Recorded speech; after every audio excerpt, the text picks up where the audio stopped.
How are you so surprised?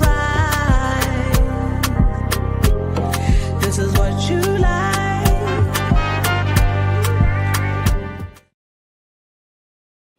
Welcome to What You Like. Today we are going straight. We had our first session, so now we're moving, and I'm going to give you an overview of the discussion because today there's one slide. There's one slide where I think you're gonna go.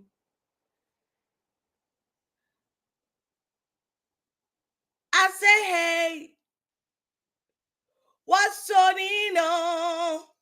I know that's what you're gonna say. So I'm gonna show you so that you can prepare your mind. Today we are on a U-shaped curve. We're gonna start nice and we go to the slide. And I need you there for it, 100%. So let's check it out. So this is the last slide. Did you see that slide? You know the slide I'm talking about. We're gonna just go fast. And if you can see on my slides, I've got time there. So that's 10 minutes. That's 5 minutes. That's 5 minutes. This is 10 minutes. Can you see it? This is the slide where I need you to put on your thinking cap. Then, morning. We're going to have that slide, which is another 5 minutes, and this slide, which is 10 minutes. And trust me, you'll be. So let's get on with it. So last week, just to remind you, we started with last week. This is our summary. Okay? We did an analysis to get the numbers that we feel matter. The numbers we feel matter. The PKTT was using about 1% of the budget for task teams. That's not the total police budget. But in the task team's budget, their budget was 1% of it. The PKTT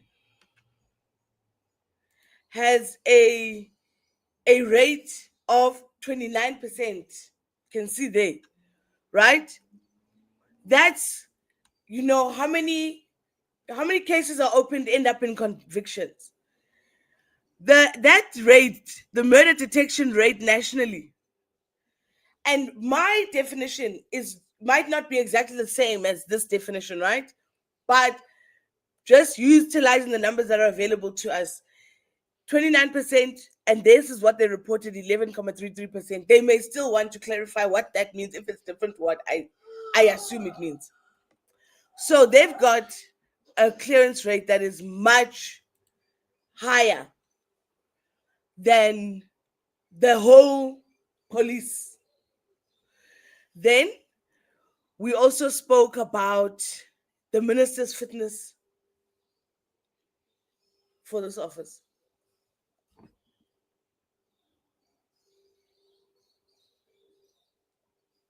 We were not convinced. We are not convinced where we're sitting. All right. So that is a recap of what we discussed last week. And just looking at this minister before he was with the Department of Public Service and Administration, and this was around the time of the July unrest. I'm not saying he didn't do I'm not putting any blame, but I'm just saying at the time, this is what was happening in the country. Then after that, he was Minister of Water and Sanitation.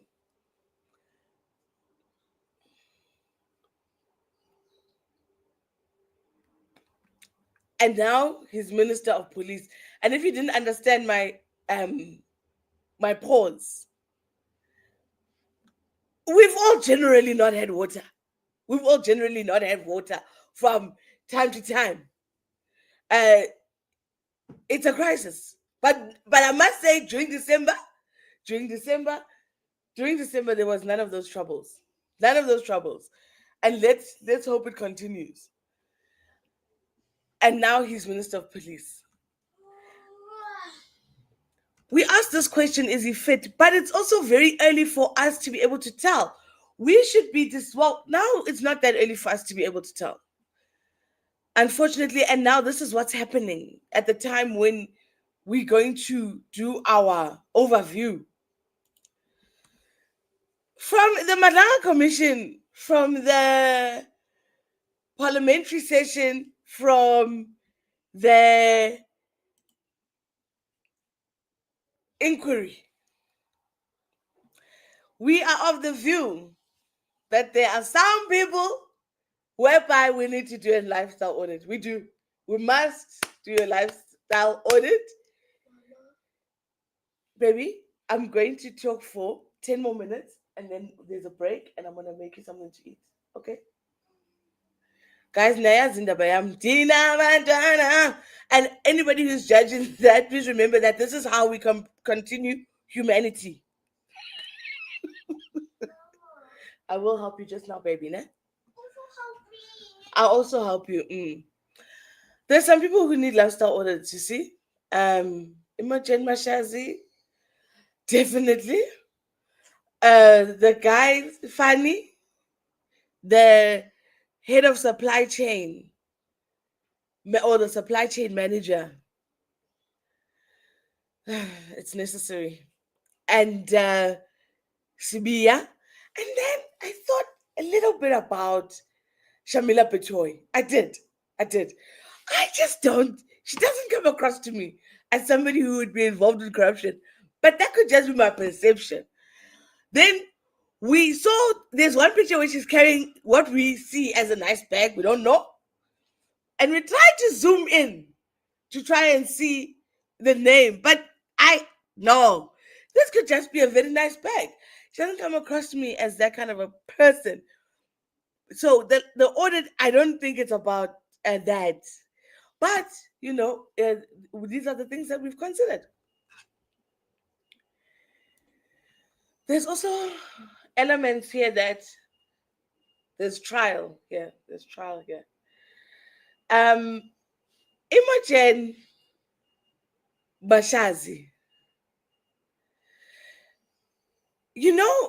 There's a level at which you become criminally incompetent. It's possible.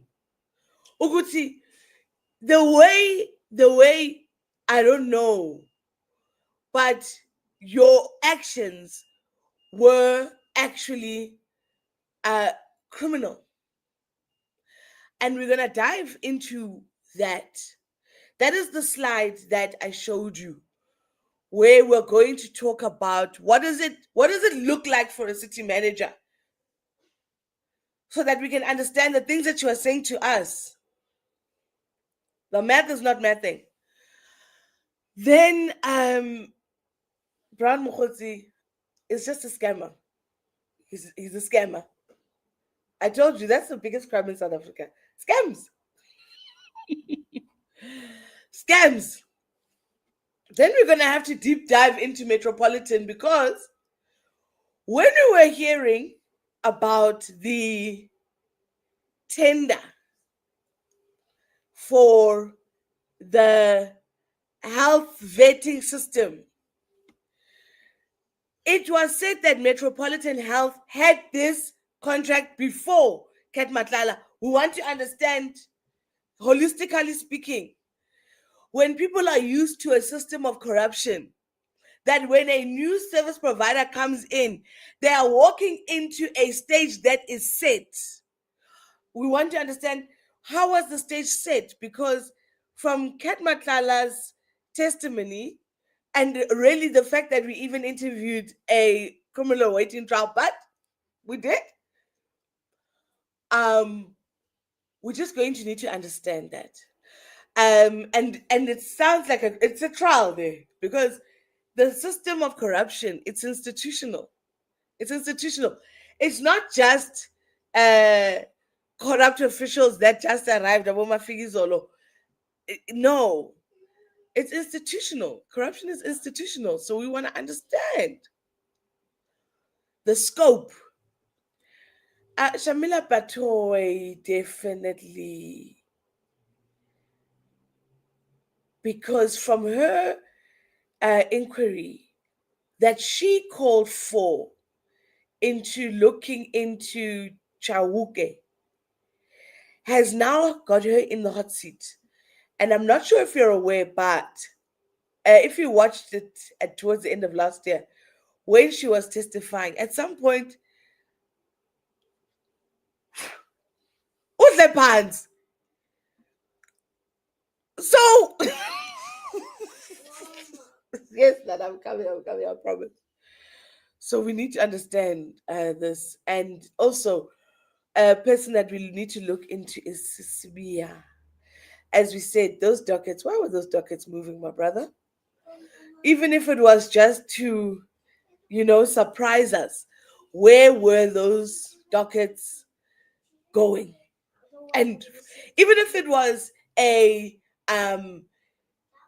something to make us just look over here, something shiny to move our attention, even if it's just that, because it could just be that.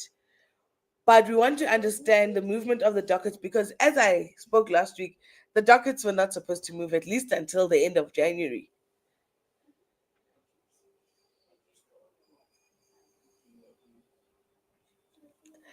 Moving on.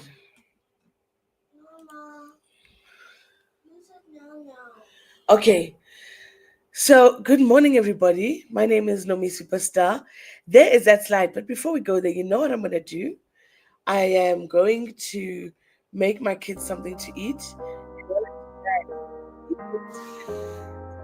What you like. As you know, What You Like is a 6-part podcast. It's running for 6 weeks. On the 5th of February, we're launching the song. Or releasing the song. You'll be able to stream it.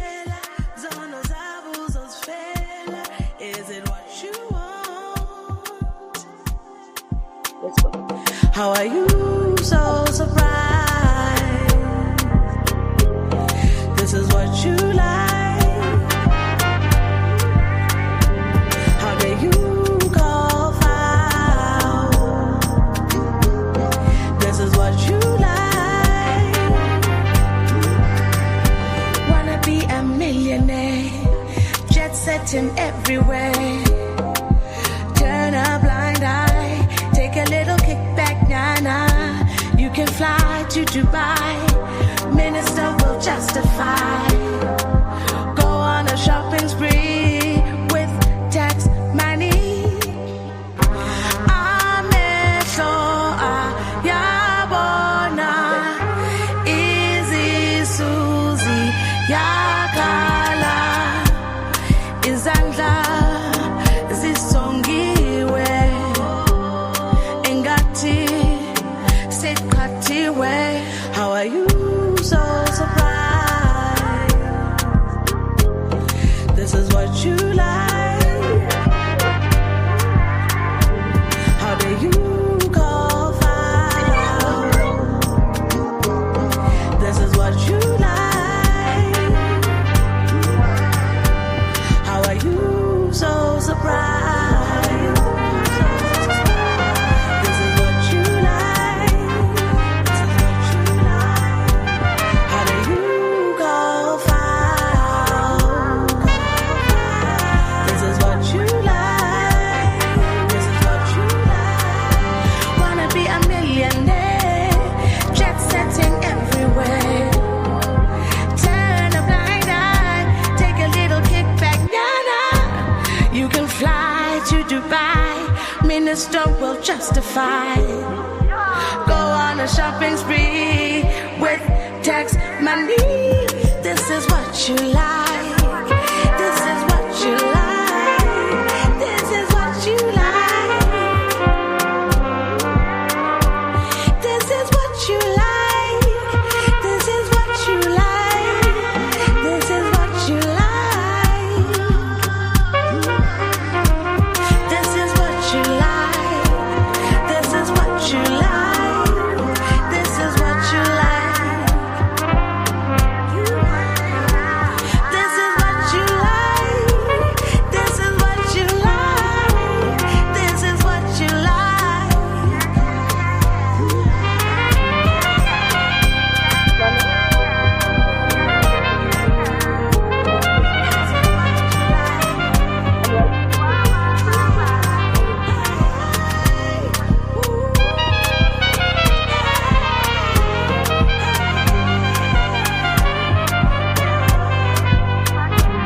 Robin Fassi on the call.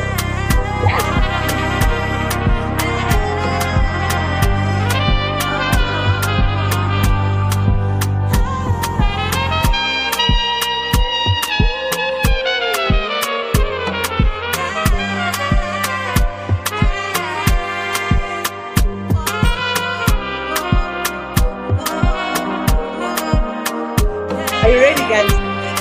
Are you ready? Are you ready? Are you ready? Are you ready? All right. So, this is why Imogen Mashazi is a very, very problematic. When you're a city manager, guys, this is a dummy um tool. Like I just like this is a fake one, but this is what the real one may look like. Because when you are in the position of city manager, you are an operational somebody. Now, Imogen Mashazi told us that the women. I want to talk about the women and the assaults that were taking place in the police, which sounds crazy. She was saying I started all these programs to ensure that women get empowered and but she didn't take any operational action. And then she went on and rehired some of these people that she was saying were committing assault in the office. Guys, this is criminal behavior. Let me explain to you why. Okay. Women empowerment is not a brand new thing. It's been around. It's been around. It's so much been around that it's in our national development plan, because anything that you do at a city level must be aligned to the national development plan. And in the national development plan, the wording is increased representation of women in leadership, management, and government. Guys, that's the National Development Plan. It already says, it doesn't give you quotas, but it says increased representation, which means that from yesterday to tomorrow, there must be a difference of plus, an increase, a positive change. We're not saying how much, but there must be a positive change. Then we come to provincial level, because South Africa, guys, we are a country. And so when you are talking now from national, you go to provincial. Provincial still has to align with national.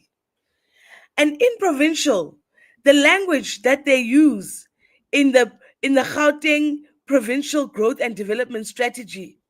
Now, guys, this is an actual statement. Official provincial posts and leadership positions held by women. It's a strategic goal of the country, which means this part of your job is already done. You don't have to create a workshop.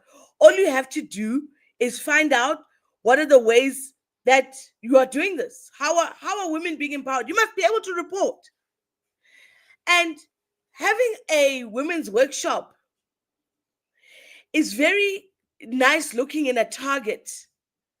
But is it really doing what it's supposed to be doing? Because that part is already done. So I went to the Ekurhuleni Metros. Yes, baby. It's in the room somewhere. Where you put it? Go check. You put it somewhere. Yeah, check in the room. So basically,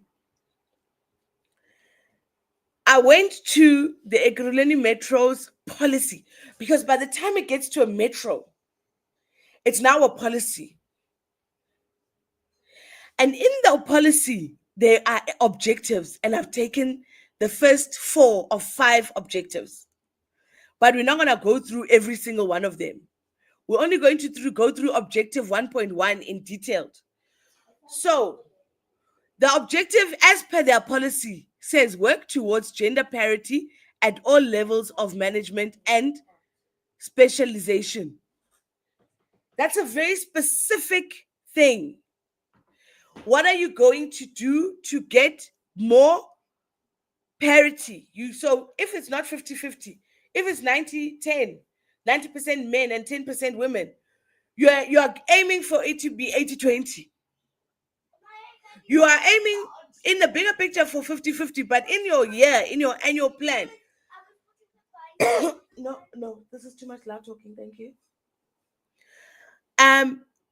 When you look at this plan, this is how you're going to implement it for the year so that you can report.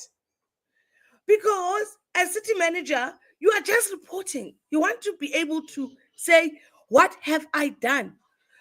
Now, from tactics, not in here. Embo, go and watch in my room or your room, please. Belly, will you go there? So, you've got tactics. Now, from tactics beyond, this is what maybe I would have done. So, tactic 1, training and development. So, there is already training and development policy in an organization as big as SAPS. So you'll find out which courses, which degrees, who applies to go for a degree, what's the process. These are the things that you are giving to the women. You are telling them this is what is available to you in terms of growth and development in SAPS. In SAPS overall, not just for this purpose, but overall, you might want to have an app that's like a skills development app, where you, as a police person, you log into your app. This app has got everything, man. It's the skills development app might be in the app for the workplace, the whole thing. So it doesn't have to be standalone. But basically what you're doing is you're monitoring each employee and their training and development. Which courses are they doing? How are they succeeding? And then you are letting them know, giving them alerts of these are the positions that are available. Practical. So if you look, the green, the red, the blue, the orange, that's just telling you what I would do in the first quarter, what I would do in the second quarter, what did I do in the third quarter, what did I do in the fourth quarter. And what's the target? In the policy, it says gender parity. Now, gender parity, guys, does not always mean 50-50, but here I put 50-50 to make it simple. Then you'll say, what's your key performance indicator? So you have to show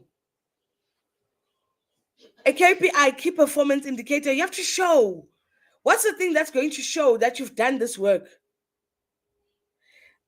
Yeah, I've said a positive change in the employment of women in official provincial posts and leadership positions. Guys, as you can see, I'm just doing it like a dummy exercise. Obviously, this column takes a time to apply your mind, because this is documented evidence. Documented evidence of what you have been doing, because it's done. So they have other objectives. Objective 2, eliminate discrimination in recruitment, placement, and promotions. You might want to do a skills database so that only the people that qualify for those things are told about it, and they are the ones that get promoted. Or you just utilize your information. I don't know how to be utilized. I'm just doing an overview, guys, just like a thing, just to see. Then there will be a target. Maybe your target, you'll say 100 promotions. I don't know, guys. I don't work in this department. And then for your KPI, it would be your HR employment report that gives a profile of who you've been employing and who has been getting promoted.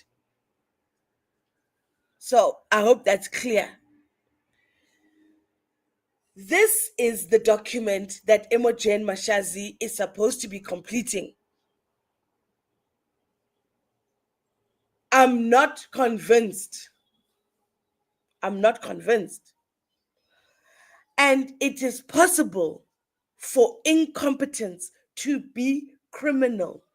It's possible.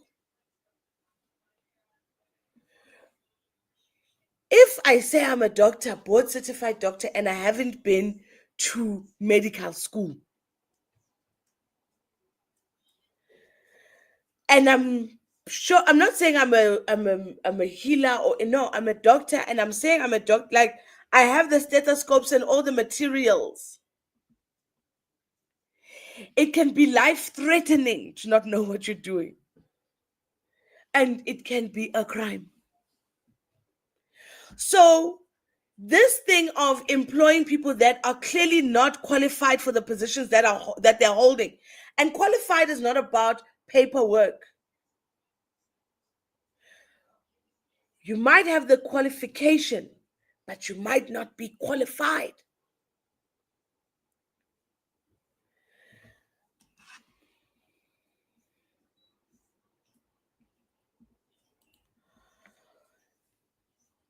There's some amongst this group whereby we need to scrutinize. We need to scrutinize.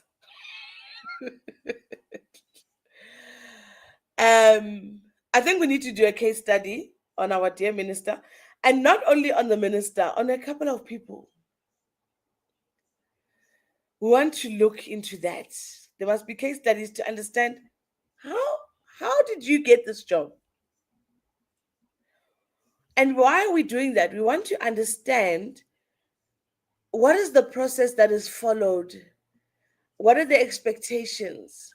Because in the first episode, the summary was the minister was acting in haste, a lot of haste, unstrategic, not well thought out haste. So we need to understand what takes us and leads us to this point. Kat Matlala is already being investigated. He is already in prison, but he's not answering to the crimes that he is connected to. And I think we need to talk about whether Kat Matlala is a criminal. Yes, he's a criminal, but we need to, when you are in Rome doing as the Romans, and the Romans are committing a crime, who's at fault, man? We definitely need to have an inquiry into Shamila Batoy, because there is definitely cause for concern. And she's leaving this position, but a review we don't need to have her still there, but we need to understand what was going on there.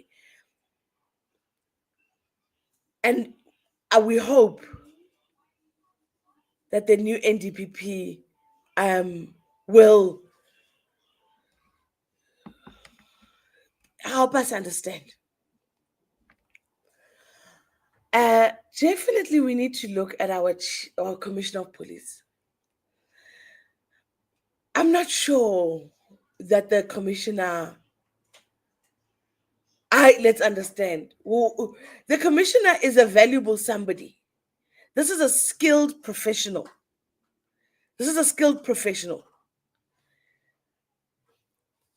Is commissioner of police where he is best utilized? I don't know.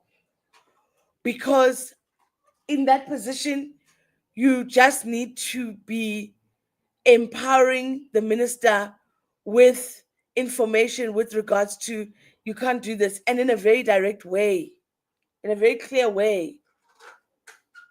And it's scary. It's scary, the idea of losing your work, losing your livelihood. Totally understandable. But we cannot be allowing a minister to get so far as to even distribute this letter that brought us to where we are.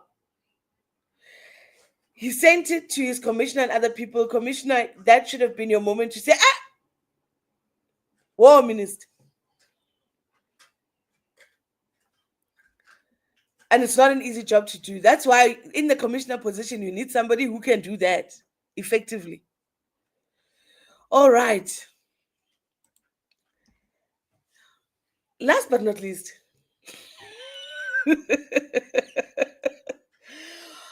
we have all of these things happening in the country. We've got the Madlanga Commission, which was triggered by Nhlanhla Mkhwanazi and the ministers later to disestablish the PKTT within 30 days.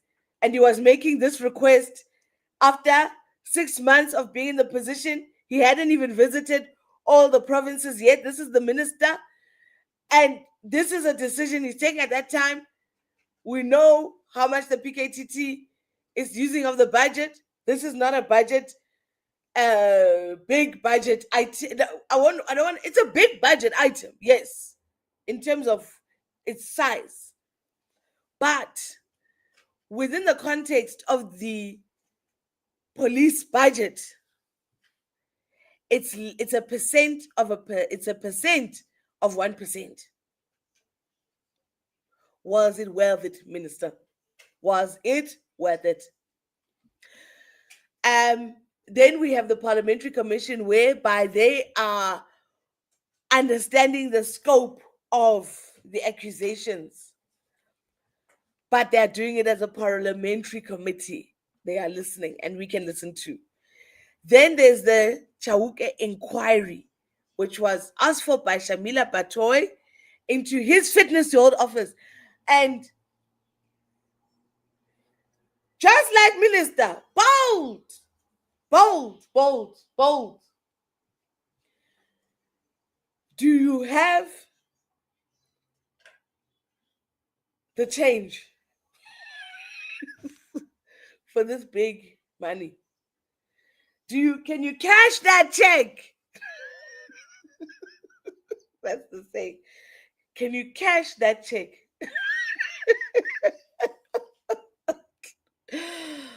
But I wanted to understand, what is it about this PKTT?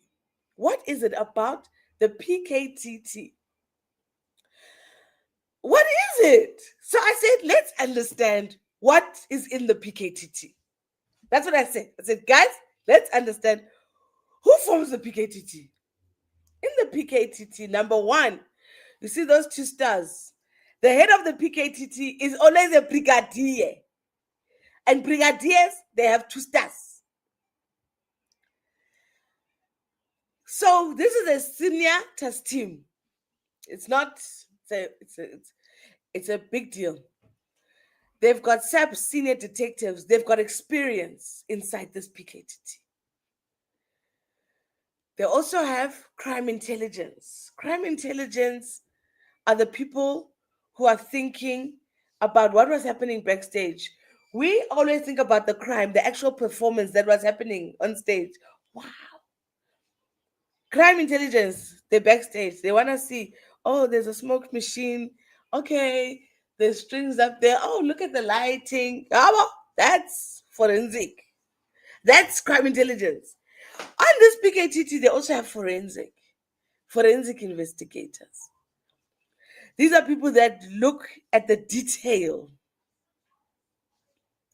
There's ballistics. These are the people that say which bullet came from which gun. Some of the guns are in custody. Some of the guns are out there in the world.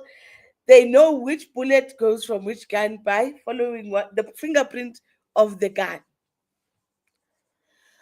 Then you've got forensic analysis.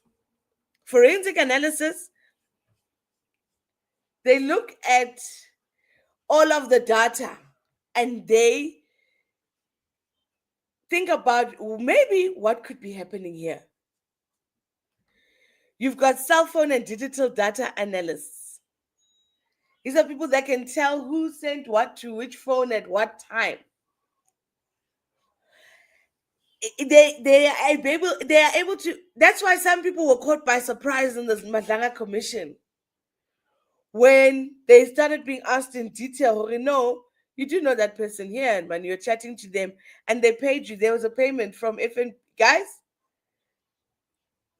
These are the guys that do that. On the PKTT, there's also prosecutors.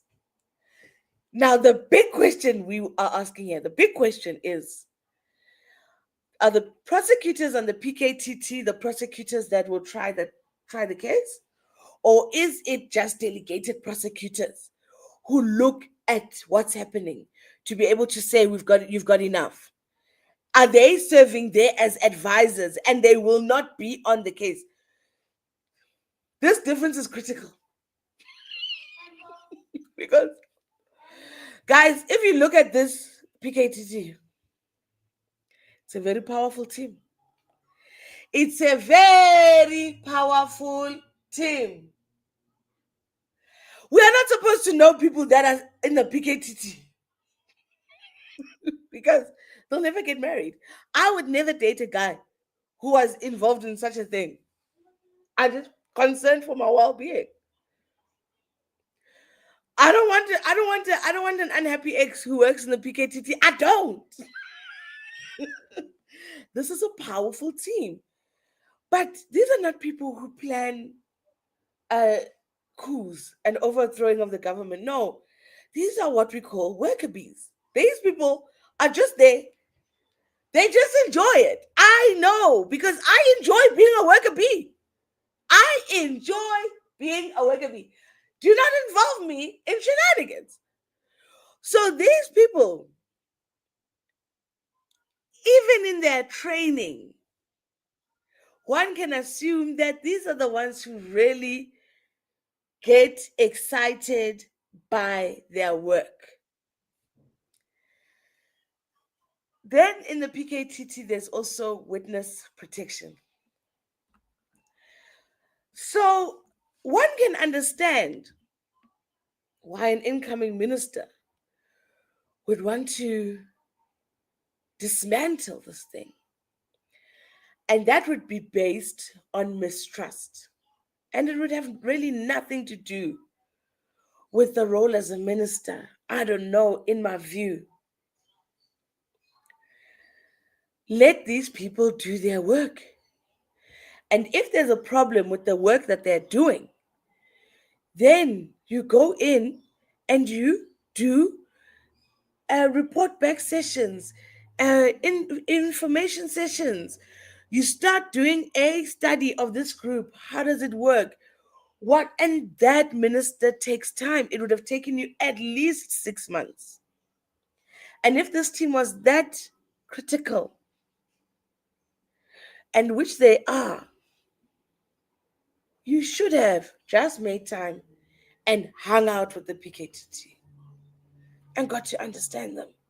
Go through the procedure of how to make it clandestine and all of that, so we don't have to know about it, but get to know this team, because that's when you start to understand what's working, what's not working. And you get to get a sight of where are the issues, where are the holes in the system, because this is a system that proved itself to work. It proved itself to work, minister. They had 29%, much higher than SAPS. Now, we're not saying you can copy paste them throughout SAPS, but this setup of a integrated task team, it's working. So what are the learnings? What are the takeaways? In fact, minister, you showed us the plan. There's a plan in place of how to now, they said, how to basically formalize the PKTT, because even this 1% that they were getting, it was not guaranteed. They had to keep asking, which is a horrible thing to have to do when you're trying to do your work. Their performance was high. So we do need to understand, minister, why like this? And when we start to question like this, it means the problem is not the action. To say, no, it's fine if you feel that, but follow a process where you can have everybody on board with you. In the first episode, we spoke about it's very easy to catch a chicken, very, very easy to catch a chicken, not so easy to catch a cow. A cow takes a team. And this was a powerful team, the PKTT. You needed all of your parts that enable you to do what you want to do. And what is that? The interministerial task team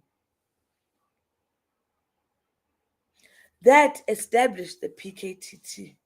Minister, man, it's not looking good. Thank you so much, everybody, for tuning into What You Like. So that is episode 2 of What You Like. I really hope you enjoyed it. I also wanted to remind you that What You Like comes out on the 5th of February. You can, though, hear it on every episode of What You Like. And, tell us what you think. And of course, please do continue listening to my music at Nomi Superstar on any streaming platform so that the day it drops, you are the first to get it. Thank you so much for tuning in. This is What You Like. How are you?